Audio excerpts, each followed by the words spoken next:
Hello, everyone, and welcome to the 5 Tips and Tricks for Careers in Athletics. I'm your host, Dr. Maury Mosovitz, with my all-time most favorite, most wonderful, most amazing co-host, Jen Albanese. Only co-host. We don't have to say it. We don't have to talk about that. Listen, push it. I know. Jen, hello. hey, Hello. how's it going Hi. today? It's going. Excited to have our guest today. And This is a big pickup. Justin Yeah. Rogers through a friend, like a mutual friend of I actually know. very much your husband's good Yes. friend. But Yes. But still, he's my good friend now, he is too. your friend as well. So thank you, crew, for the connection of Justin. We're very excited for this one. So. And this is kind of cool because Justin's all the way out in Boise State, and we have not talked to anyone from there yet. And kind of a pretty cool place. There's not a lot of places like that. So I mean, the one thing that everyone always thinks about when you think of Boise is the blue field. I know, it's just so unique. It's funny because you just don't think about that, and that's so unique to them. And when you talk about Boise State, everybody says, "Oh, they have a blue field." It's their brand. That's what they're known for. Yeah. So it's very cool. And I feel like it's just they do such a great job of like weaving that into everything that they do. Their marketing, their game day, everything kind of includes that blue field, and they're very like proud of it and have like that pride that they are, one of very few that have different unique color fields, which is cool because I was trying to look it up when we were prepping for Justin. I'm like, who else has different color fields? And there's like 8 of them that I could find. I'm like, no one has any other fields but Boise. There is, I mean, there's a local school up in upstate New York, Morrisville State, that has a black field, which I think would be incredibly hot. Like, I don't know how you could do that. I mean, think about like playing, even like if you played lacrosse or soccer, because those are like more spring sports or fall sports, like early fall. Can you imagine if it's 85 degrees and you're on a black field? Gotta be very difficult to play on that field. And the funny thing is I found out about that because the company that installs our turf fields cool. Yep. did theirs because it's the same area. And they were talking about it and they were like, whoa, we just did a black field. Like, really? Like, could you even, and they're like, no. I'm curious to know like why they chose black. I know their color is black, but like, I think the article was they wanted to do something different and it was an unique, opportunity. And so, I mean, it's interesting. We're talking about it. I know.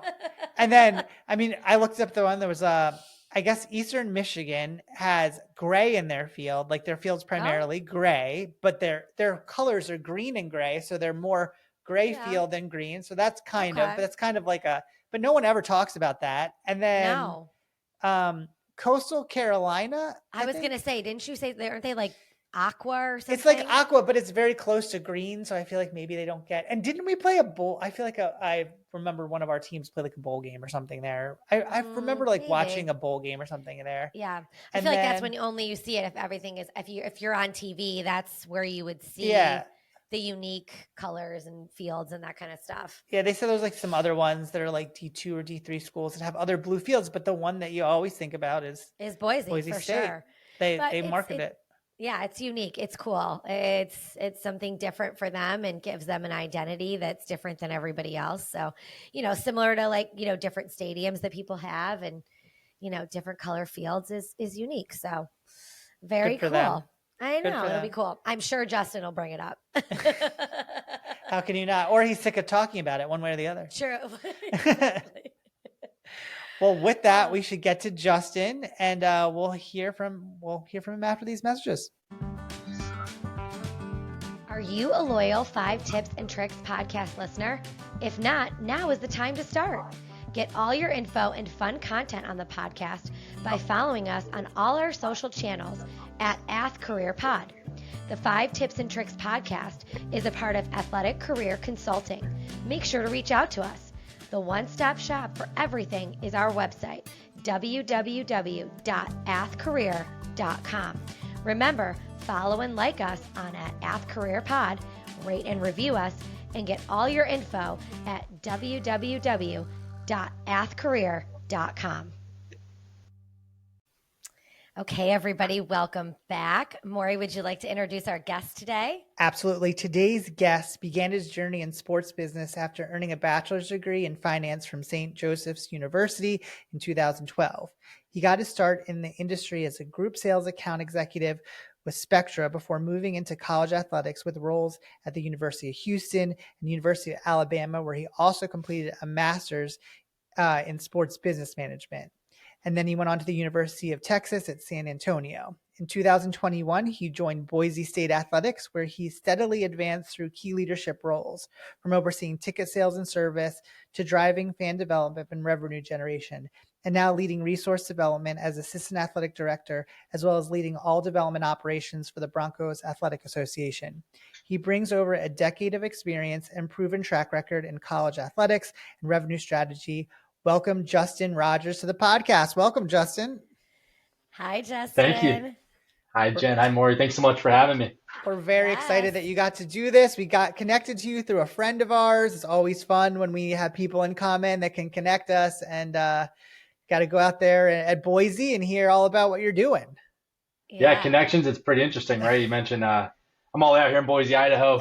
Quick story about myself. I'm from upstate New York, from the Syracuse area originally. Got connected through an old high school friend of ours that Jen met much later on in life. So it's a small world. You are never far removed from people, that's for sure. It's such a small world, and he's a good friend of my husband's, and he's like always so supportive of anything that we're doing. And he was like, "I have the guest for you," and I was like, "Okay, send him our way." So thank you, Croup. You get all the credit for this one. He gets all the credit for that one. There you go. And I also feel like Boise State, like people. You always can connect with people from Boise State. We work with someone that used to work there. I have a former intern that I think still maybe be there, and we've had a lot of people that have been through Boise. Yeah, a lot of connections. It's a cool place.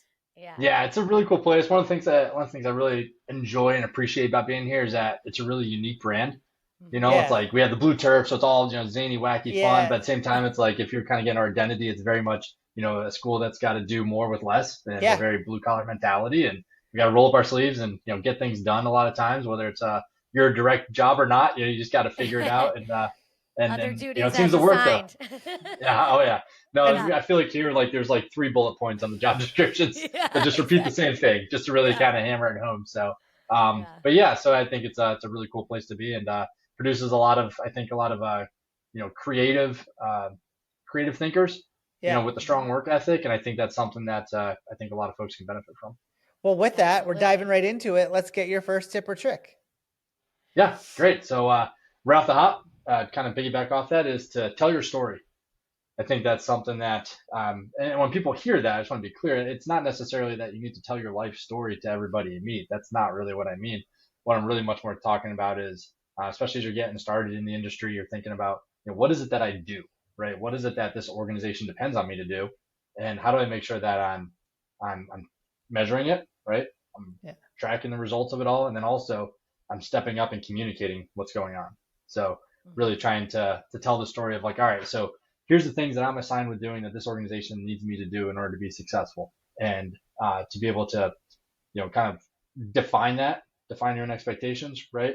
And then quantify it, and then be able to kind of, produce that information, kind of communicate it on upwards to folks that are kind of evaluating what you're doing. I think that's super important. So tell your story. I feel like I always struggle with that. I feel like, and I don't know if it's good or bad or just what I do. It's like, oh, what do you do? And I'm like, I don't know where to start. Like, I don't know, like, cause it is. And we were kind of talking about that. I'm sure it's the same in your role. It's like, there's so many different hats that you have to wear. And it's how do you narrow it down to like, no one's going to sit there and be like, okay, let me list a 20-page document about the things that I do in a day. But also like for the people that are above you, like try and hit those key monikers and explanations. Like you said, like how you narrow that down.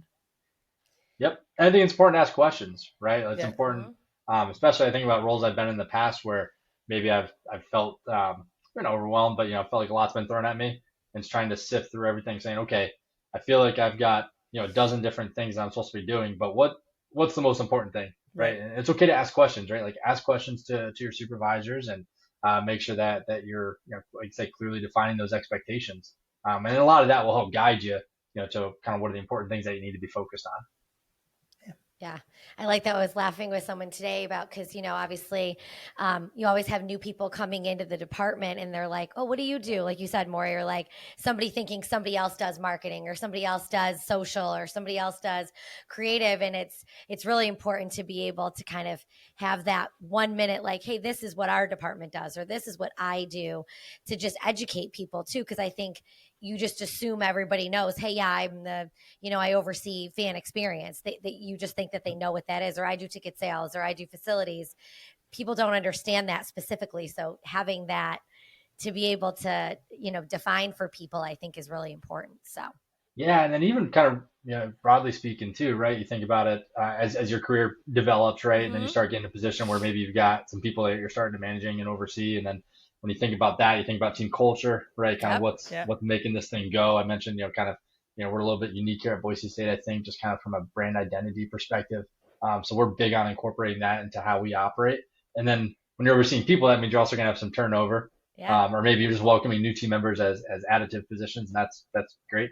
But you got to be able to tell that story, right? Like this is Mm-hmm. our team story. So maybe Yeah. it's not just yourself, but it is just our department story, right? And this is Right. kind of what we're doing, and really being able to make sure that okay, we're bringing new people into the fold, but these people they don't know anything about us, right? Like they're just Right. walking in new, and it's up to us as leaders then to tell the story of our team, and to make sure that new people are coming in, they're understanding that this is how we do things here, and this is why we're successful, and this is what we expect of you to carry that Yeah. forward.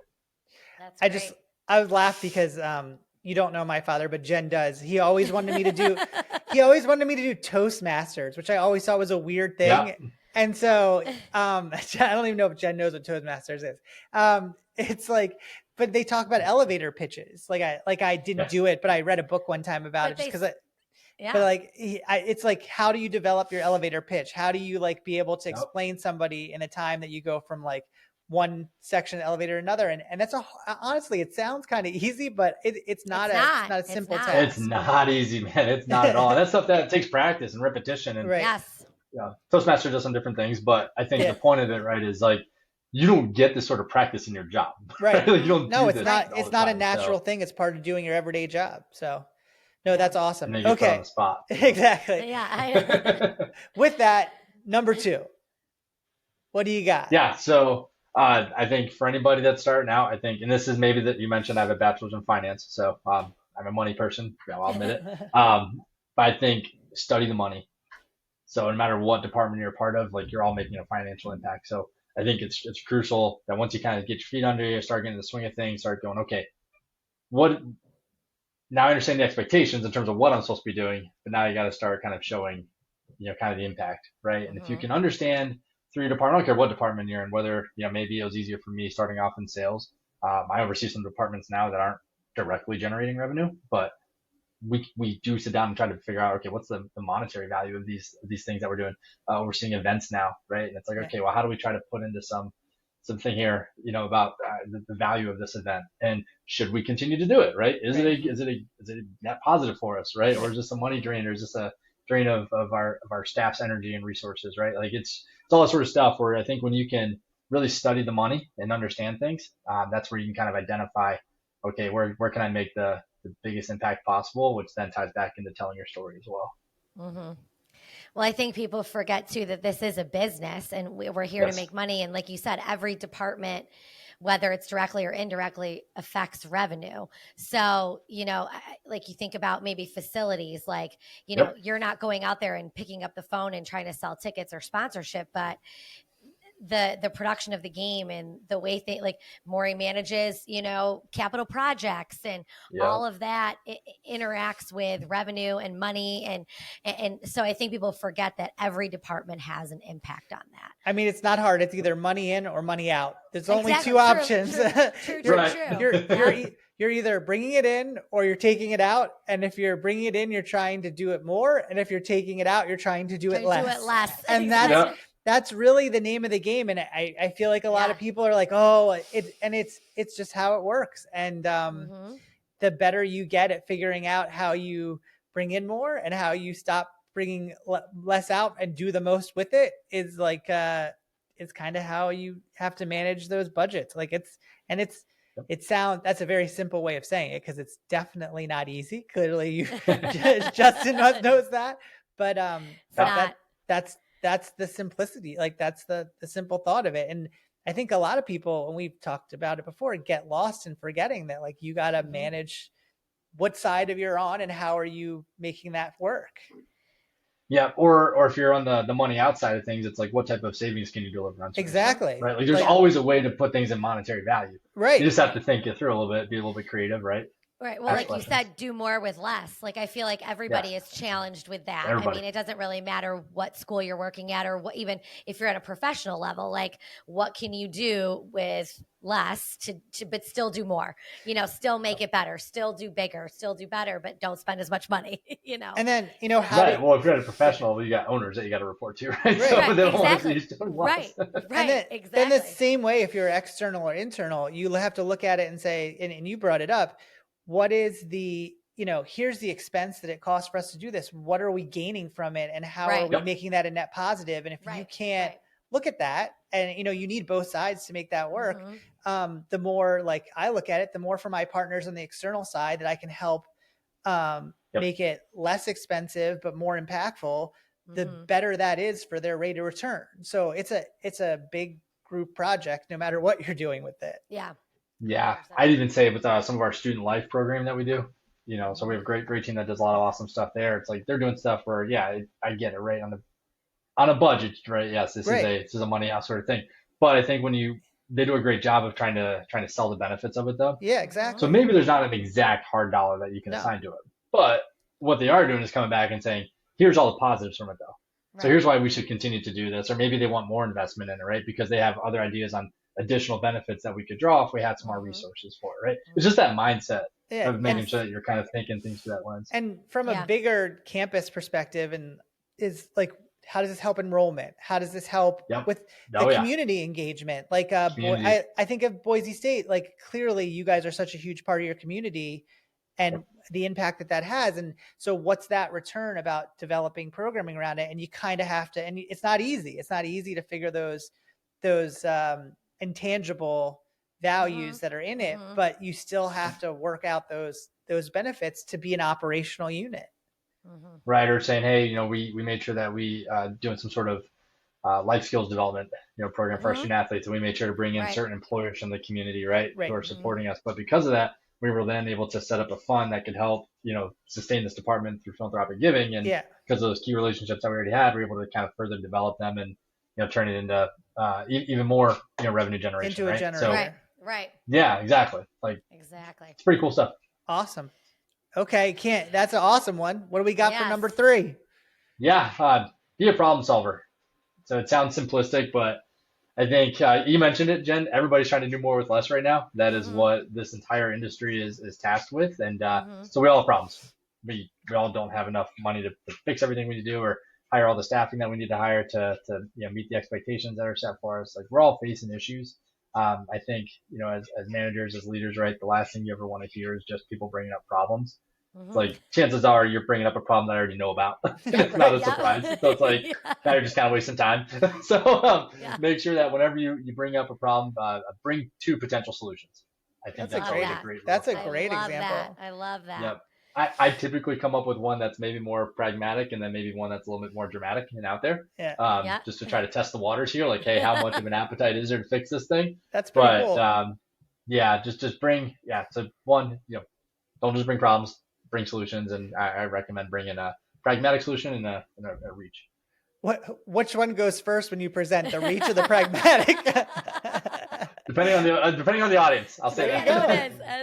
So yeah, exactly. I feel like it would be a really good way to mitigate things, to be like, okay, let me give you the reach, and then when they look at that and go, oh man, you go, oh, here's the pragmatic, and then they're like, oh, what a great idea. That's a great. Tip.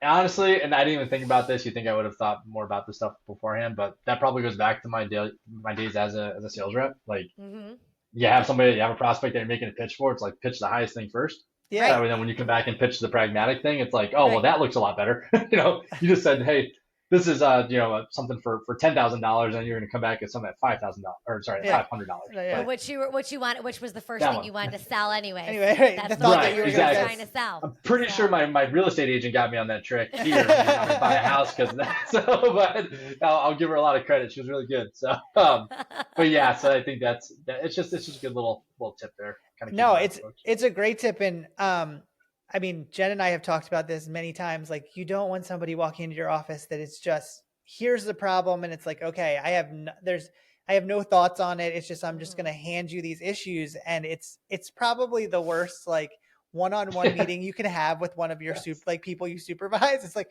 okay, I get we have a problem. What's your thought on it? Right, How are you going to attack it? Right. And when Jen and I have been in these meetings together where people bring this up and we're like, okay, like we'll work it through with you, but where are we starting on this? It can be pretty deadly. So I love the idea of having two ideas coming into the room, because that challenges you, but then it can help you navigate and, get maybe a result that you're actually looking for. Yeah, I'm going to use that with my interns. I always say that, collaborate together, like try to solve something, like don't always resort. Like my line is literally, don't always resort to coming to the full-time staff with the question or the problem. Try to see how you can work through it. So I'm going to totally use that. Come with two solutions to the problem, because I think they just come up with it like, oh, we can't do this. Okay, I can't do this. We can't do this. Well, why? Yeah. How can we find a way to do it? And they don't think like that. They just want you to like give them the answer, but you got to try to push them a little more. So I really like that. The two solutions, I'm totally using that. And the reality is they might be two terrible solutions. Let's be honest. Jen and I have been in there and we've been like, but you know what? At least they thought about it. And it usually is a starting point. That's like, hey, and I'm thinking more, it's like, let's jump off of this. Let's have a discussion about that. It makes it a lot easier to get into the issue because you've, presented something as a starting situation. And I hope people aren't afraid to be like, okay, let me put myself out there. Because I think that's what sometimes keeps people from doing it, but it makes them look so much worse. Like that's the funny thing. They think they're protecting themselves, but they're actually making it a lot worse. Yeah. Not a positive outlook. Yeah. So that's just something I think also just kind of gets them in this frame of mind that they're empowered, right? That okay, maybe you're not authorized to make the decision, but you feel empowered that you can come with solutions that you can bring something to me that I'm probably just going to say yes to, because you feel that good about it, and I'm good, so great, like thank you for bringing up the problem. Appreciate you having a solution even more. Run with it, yeah. Whether or not to work, run with it. The more times you put those solutions together, the more chance that you'll be the person that gets to decide whether it gets to happen or not. So I mean, that's the reality. That's true too. Yeah. So just try to start owning it. Yeah, exactly. Own it. Our favorite. Own it. Okay. Number 4. Yeah. Am I right, Jen? Yes. Number 4. We're on 4. Yep. Yeah. So this is a little bit ironic coming from me. It's something I think I've learned much more over the past couple of years in particular, and maybe just life changes and stuff like that. But blossom where your feet are planted. So I get it. If you look at my bio, I've jumped around all sorts of places. Again, I'm from the East Coast. I've ended up down south. I've ended up in Texas. I'm now out in Idaho. So I get it. It's kind of rich coming from me. But past few years, right, we've had a family of 3 young kids. We're just kind of in that phase of life. So I think some other things kind of slow down for me a little bit professionally. But I think one of the things I've really enjoyed about my experience here is just knowing that we're here for this time period. So we're just going to make the best of it. And I don't really worry about other opportunities. I'm not worried about chasing, for the first time, honestly, in my career. I'm 10 years into this now, and I'm finally not worried about chasing the next thing. And, probably something I wish I would have learned a little bit earlier, quite frankly. But I think there's a lot more peace of mind that comes with knowing, being like, I'm here. Let's whatever the day brings, I'm gonna make the best of it. I'm gonna show up the best I can. I'm gonna treat others, with love and respect the best I can. I'm gonna serve others, and through that, I think this is where I've been able to grow the most in my career. I think 10 years, okay, really the past couple of years, really I've grown the most out of all those years. And I think a huge part of that is just because this is where I'm focused on being right now, and I'm not worried about the next thing. Right. So just something probably wish I would have learned earlier in my career. Yeah. No, it's a good one. And something we've heard so many times from some people that once you kind of accept where you're at and make that the focus, things usually fall into place no matter what it is, whether you're still at that place or not. That ends up being it because you're kind of fully embraced into that area. So Jen and I aren't good examples for that because we've been around forever at where we are I know. at. Yeah, right. I think it's something But to it's be a said true about. thing. Yeah, I think it's something to be said about being invested where you are. Like Yeah. Yes. you put forth all your effort, you give 100%. You want to do what's best for the institution that you're at. And if you're always looking for the next job, the next opportunity, your focus isn't always on what you're supposed to be doing in your job at that time. So it is something to be said to be invested and stay somewhere for, 5 or 6, 7, 8, 9, 10 years where you can actually be invested and see the fruits of your labor actually like progress and be successful. Because a lot of times in your the early part of your career, you're starting whatever you're starting and you never get to finish it because you move on to the next thing, or you never see it come to fruition, an idea or a project. So there's something to be said about that too. So I don't think it's a negative thing, Maury, where we've been, but No. I think it's something to be said about being invested. Like you said, you're blossoming where you are right now, and it's a great thing. So.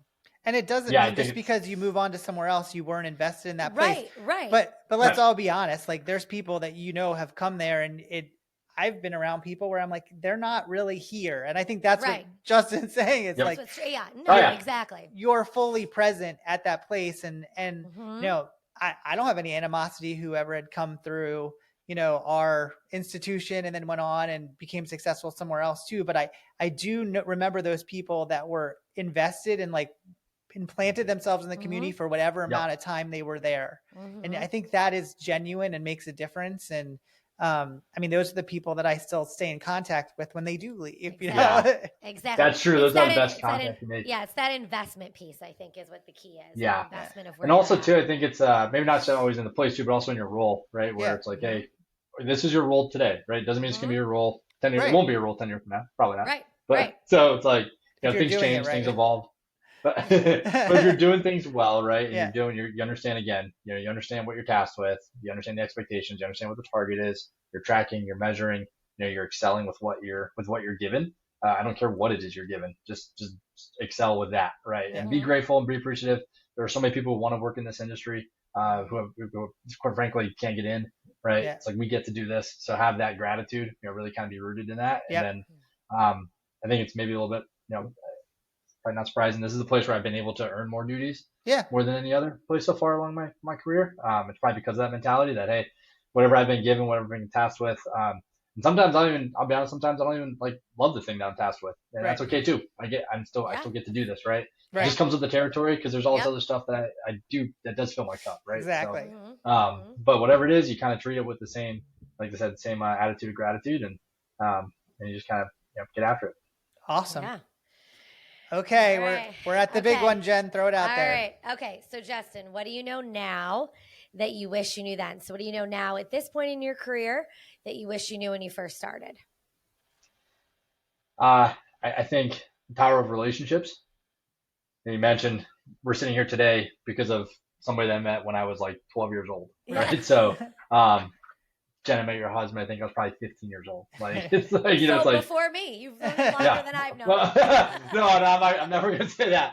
But, I think when I say power of relationships, I think in terms of the power of investing in relationships. Yeah. When you meet people, it's like, you're going to make asks from people, right? So if it's people you work with on a daily basis, you're going to make asks from them. It's like, well, why should they say yes to you? Right. Like you need each other to get things done. Like, I can't do everything on my own. None of us here can do everything on our own. You have to depend upon it. Oh my gosh, look at the rules you two do. Like you cannot do everything on your own. You have to depend upon others. And it's like, what's going to get them to say yes to you? Because the reality is they also have a lot of other people making asks of them, right? It's like, well, why are they going to help you? Why not help somebody else? And I think investing in those relationships, right? Saying, hey, one day I'm going to make, I was taught one day and now I really understand it. Look at relationships like bank accounts. Right. Like, you need to make an ask from somebody. That's a withdrawal. Well, what are you depositing into that relationship? Right. Like, how are you taking care of others? How are you serving? I need somebody for my counterpart in a different department. Well, what have I done for them? Right. Like it's kind of approaching things like that, really kind of leading with love and being able to make sure that, when the time does come and you got to make an ask from somebody, or maybe you may have to give some sort of feedback that they're not going to like, or some news that they're going to really be upset with me about, right? And that sort of thing. It's like, well, what have I done to invest in that. So that way Yeah. that message can come across right, and they have that trust in the relationship, and it doesn't wither and crumble off of one bad experience, right? Mm-hmm. So power of relationships and really investing in them with love. Yeah, that's awesome. And genuinely just, even if you're not doing something in return, it's just being appreciative of what that person's doing and also respecting the value of what they do for the organization. I think a lot of times people sometimes overlook like some of these things that people do and small things and big things and different units. And because, we're all kind of trying to do the same goal, but you're in your own part of it. If you can just spend the time and say, you know what, I really respect what you do or appreciate it. And whatever side of the house that is, I think it makes a difference whether or not, this person does a favor for me later on or not. At least they, I can tell they understand and value what I'm trying to do for them. Or on the other side, I understand and value what they're doing for me or the organization. Yeah, I think the more you kind of approach things like that too, just in regards to, like I said, kind of leading with love, right? Recognizing, seeing people as more than just what they're doing here, Boise State from 9 to 5. Really, that's not who they are. It's just what they're doing. We're all people with like lives and families, and other interests and stuff. And I always say that to my team, like get to know people for who they are. Like we know what they do for a job and you respect that, but like knowing them for like who they are. And like when somebody says to me, how are the kids? Like, how is this? Like it goes so much farther for me than you're so like, boom, boom, boom, boom, boom. And I understand we have to be business a lot of the times, but like, I remember those people that actually like care about me. How are the kids? How's this? What's going on here? Like we're all people. We all want to be able to work well together and be kind. And like you said, lead with love. Like if you don't know about them and what their lives are about, how are you going to do that? So I think that's a great one that I think we all carry. Look. I think people, sometimes too, like, well, we all know the person, right, who kind of maybe gets a bad rap in terms of being like, oh, this person's always like such and such. And it's like, yeah, but do you know what's going on in their life? Right. Like, do you understand the crap they're dealing with right now? Right. It's like, I'd be the same way too, but you don't know that, right? And so it's just when you can get to that level of relationships, right, where it's like, you can see, okay, this is what we see on the surface. All the work stuff's just surface level, right? There's so much more to everybody that's going on. And when you kind of get to that point, when you get to that point, I think you really get to understand each other more. And then because of that, I might have that relationship with one person. I may not have that with somebody else, but if they know that I have that relationship with somebody, right, like they're going to understand like, hey, okay, maybe Justin doesn't have that relationship with me personally, but this is who, he is, who Justin Rogers is and what he's about. Yeah. And if we ever get to that point, it'll get to that point. But, you just kind of start, I think, kind of building yourself and building that identity. And then there's a lot of trust that comes with that. Yeah, it snowballs. Absolutely. One after the other. The more you do it, the more people see it, the more it's going to be a part of the culture. Yeah. Well, Justin, thank you so much for doing this. We really appreciate it. Some great tips and tricks I know people appreciate. And hopefully things will go great out there in Boise. And we'll maybe see you back on the East Coast here at some point. Yes. Sure, yeah. Yeah, this was so great. This was so much fun. Thank you so much. I'm so glad we got to connect and do this. And thank you again, Krupp. This all because of him. Exactly. But well, everybody make sure you're following us on all of our socials at AthCareerPod. And we drop new episodes every Tuesday. And make sure you're liking us and sharing everything and commenting and rating us and reviewing us on all the podcast platforms as well, because that helps us out a ton. So again, we appreciate this. And thank you all for listening. See everybody soon. Bye. Bye. If you like the 5 Tips and Tricks podcast, make sure to subscribe on your favorite podcast platform. You can rate and review us, including questions that may be answered on future episodes. The 5 Tips and Tricks podcast for careers in athletics is part of Athletic Career Consulting. Check us out at www.athcareer.com. Don't forget to follow and like us on your top social media platforms.